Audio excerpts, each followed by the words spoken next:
गरुडगमन तव चरणकमलमिह मनसि लसतु मम नित्यम्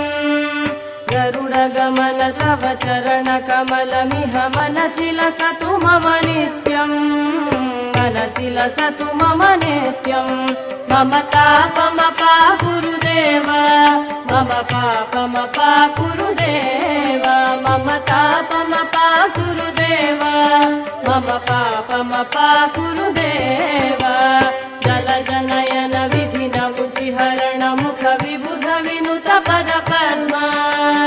जलजनयन विधिन मुचिहरण मुख विबुध विनुत पद पद्मा विबुध विनुत पद पद्मा मम तापमपा गुरुदेव मम पापमपा गुरुदेव मम तापमपा गुरुदेव